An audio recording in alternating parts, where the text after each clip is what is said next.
Oi, gente, bem-vindos de volta. Recentemente eu tava querendo diversificar um pouquinho os mangás na minha biblioteca. Eu tava basicamente só com Dragon Ball aí. Então eu tenho estado de olho em mangás interessantes que eu posso adquirir, especialmente alguns talvez que eu já conheça, mas nunca li ou coisas assim. E o primeiro que me veio à mente foi este aqui, Guerreiras Mágicas de Rei Earth. Esse aqui é um mangá muito interessante que eu tava louco pra ler. Eu assisti alguns episódios do anime e a história me prendeu na hora, mas ao mesmo tempo eu pensei, não, calma, esse aqui eu quero ler a história original, quero ler o mangá primeiro pra depois dar uma olhada no anime, outras coisas. Esse aqui é a coleção completa da primeira publicação de Rei Earth no Brasil, um pouquinho velho já. Então, hoje eu pensei que a gente podia fazer aqui o unboxing do negócio, né? E enquanto isso, comentar um pouquinho sobre, sem muito roteiro nem nada, só, sei lá, falar um pouquinho sobre essa obra, que é uma obra não tão conhecida, mas que merece bem mais atenção, viu? Rei Earth é um mangá que foi publicado lá entre 94 e 96, lá no Japão, pela Kodansha. E o que é interessante nele é que ele foi escrito pelo grupo Clamp. A Clamp é um coletivo de autoras de mangá, todas mulheres, que surgiu como um círculo de quadrinhos independentes lá mais ou menos nos anos 80. Começou com 12 membros, alguma coisa assim, e com o tempo foi diminuindo, algumas foram saindo. Hoje em dia, se não me engano, só continuam 4 autoras trabalhando na Clamp, mas elas escrevem e desenham os mangás todas juntas e publicam todas com esse mesmo pseudônimo, Clamp. Foi um grupo muito importante para o mangá nos anos 90, porque, tal qual os quadrinhos ocidentais, o mangá também é uma indústria muito dominada pelo mundo masculino. É muito difícil uma mangaka fazer sucesso, especialmente naquela época. Hoje em dia melhorou, mas isso foi justamente em grande parte pelas obras da Clamp, que ficaram muito famosas, ultrapassaram essas barreiras, né? Então, ter um grupo, ter um coletivo, ajudou essas mulheres a conseguirem publicar suas obras, primeiro de forma independente, aí depois com editoras grandes. Rei Earth, por exemplo, publicado pela Kodansha, que é uma editora já estabelecida na época. E a Clamp fez algumas obras bem famosas. A mais famosa delas, né, provavelmente é Cardcaptor Sakura, essa é uma bem conhecida. Code Geass, também da Clamp. Rei Earth foi um dos primeiros mangás de sucesso delas, assim, nos anos 90. E ele foi publicado no Brasil um pouquinho mais tarde, lá em 2001. Essa aqui é a parte interessante. Foi um dos 4 primeiros mangás publicados pela JBC. A Japan Brazil Communications é uma empresa de comunicações. Foi fundada aqui no Brasil nos anos 90. E a partir de 2001 eles começaram a trazer mangás para o Brasil. Já existiam mangás publicados no Brasil, um ou outro e tal, mas eles vieram com 4 obras muito importantes, que foram Rei Earth, Cardcaptor Sakura, Samurai X, no original Rurouni Kenshin, e Video Girl Ai. Por causa disso, Rei Earth foi muito importante para a história do mangá no Brasil, sabe? Porque sem essa e as outras 3 obras que eles trouxeram originalmente para cá, talvez a JBC não existisse como editora de mangá aqui. Então, pô, todos esses mangás que ela trouxe talvez fossem muito diferentes aqui, talvez nem tivessem vindo. Isso torna Rei Earth uma obra a qual a gente tem muito a agradecer. Ó, abrimos aqui, são 12 volumes. Isso aqui é interessante. As capas são todas muito bonitas. Aqui elas estão do lado errado, né? Na época, como o público ainda não estava acostumado com a forma de leitura japonesa, que é sempre da direita para a esquerda, a JBC e outras editoras também costumavam fazer duplicatas da capa na contracapa para que assim eles sempre ficassem do lado certo, mesmo que fossem expostos de maneira reversa, assim. Que é basicamente o que está acontecendo aqui, né? Eles estão virados todos para a esquerda aqui, quando a lombada deveria estar para lá. Então, Rare Earth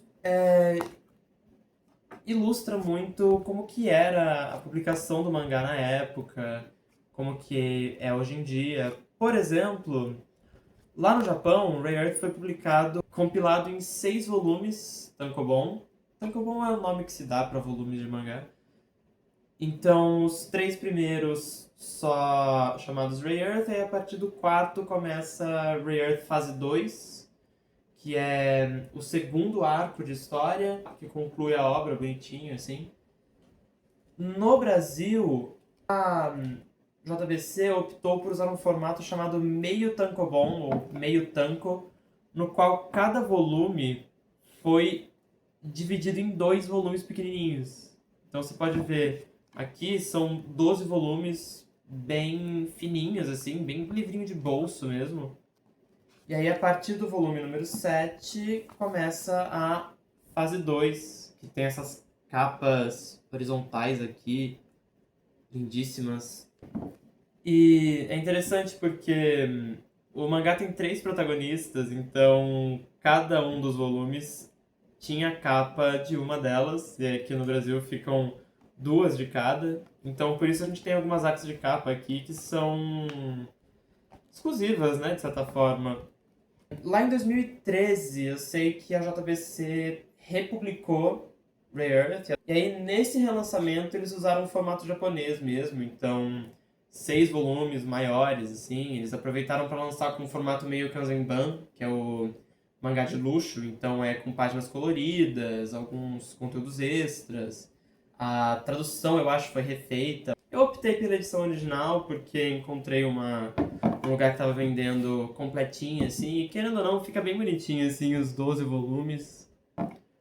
Algumas mudanças importantes dessa versão aqui pra versão lá de 2013 também é que tem algumas censuras e localizações que foram retiradas, porque na época em que Rare Earth foi publicado, ainda tinha bastante essa coisa de que as obras japonesas tinham que passar pelos Estados Unidos para depois chegar em outros países. Então, muitos mangás e animes que passaram aqui no Brasil eram baseados na versão americana, já tinham as censuras, já tinham as adaptações.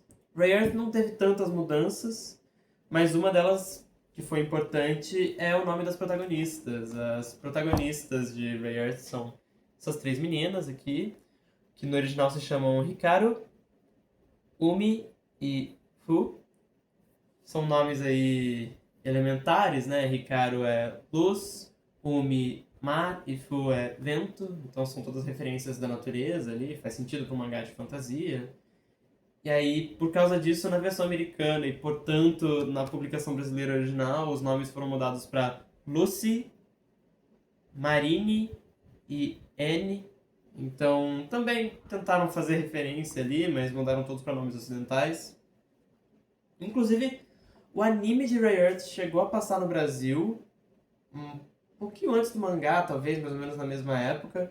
E lá eles também tinham os nomes mudados, tinham alguns elementos trocados justamente por ser com as mudanças da versão americana. Aí depois, quando veio a versão de 2013, já tinham retirado isso. Então, tecnicamente, aquela lá é mais próxima da versão, né, pura mesmo de Rare Earth que você vai encontrar. Sinceramente, essa edição aqui envelheceu muito bem. O papel não é de má qualidade, nem nada assim. Dando uma olhada aqui, ele tá um pouquinho amarelado, mas isso é natural. Mas a impressão é de boa qualidade. O estilo da Clamp é um estilo bem detalhado, o traço é bem fino, com bastante traçado, assim, bastante detalhes, e o papel consegue capturar esse look, assim, que poderia ser difícil com uma impressão de qualidade um pouco inferior. O estilo Clamp é um estilo bem único, né? Então é bom ver que ele consegue ser preservado. É muito triste quando o estilo do artista não consegue ser traduzido direito por causa da impressão. Vamos voltar para Rare Earth um pouquinho, que eu queria comentar só um pouco sobre o enredo dessa obra aqui, o que ela é exatamente. A história é uma história bem básica até, é sobre essas três meninas que a gente já conhece, né? A Hikaru, Umi e Fu, que são adolescentes que vivem em Tóquio, aqui no nosso mundo mesmo, e durante uma excursão da escola elas são transportadas para um mundo mágico chamado Zéfiro, e lá elas descobrem que o destino delas é se tornar três cavaleiras, né, as guerreiras mágicas de Rei Earth, para salvar esse mundo alternativo. Esse mangá, então, combina um pouquinho de cada estilo de alguns gêneros de mangá diferentes. Por exemplo, o Mahou Shoujo, que é o subgênero de garotas mágicas, que são essas histórias protagonizadas por meninas adolescentes que têm poderes mágicos.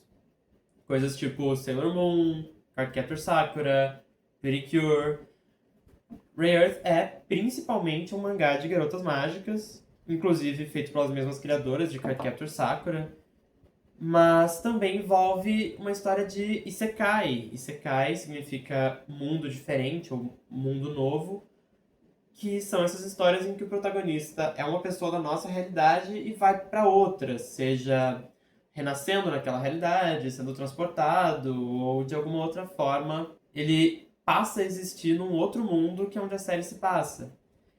E com o tempo, conforme as protagonistas vão se desenvolvendo, cada uma delas ganha um gênio, que é basicamente um robô gigante, mágico, espiritual, muito louco, que estão aqui nas capas da fase 2.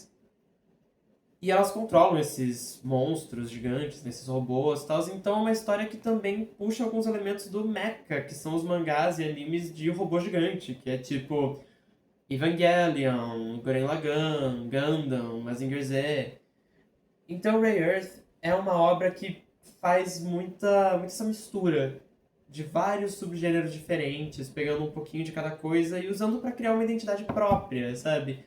Não tem uma obra tão parecida assim com Rei Earth. Acho que por ser tão específica, justamente, é uma obra muito singular. Rei Earth vale muito a pena. Leia se tiver a chance, se encontrar físico ou ler online. Se você curte mais animação, recomendo o anime. Se você gosta mais de ler, recomendo também o mangá. Ambos são muito bons. Isso tudo torna Rei Earth uma obra muito interessante, que agrega bastante no seu repertório, tanto pela história em si, pela sua trama, mas também pela história por trás, sendo uma obra tão importante para a história da Clamp e, portanto, das mangakas femininas, né, lá no Japão, e também do mangá no Brasil. Sem Rei Earth e as outras obras que vieram nessa época, talvez a gente tivesse bem menos mangás publicados no Brasil hoje em dia. E vendo aqui, tá tudo certinho. Esse aqui, a última coisa, eu comprei num sebo aqui da minha cidade. Eles são muito legais. Quem puder, dá uma olhada aí. Sebo do Formiga. É nóis. Então com licença. Deixem-me em paz, que agora eu preciso ler isso aqui. Tchau, tchau.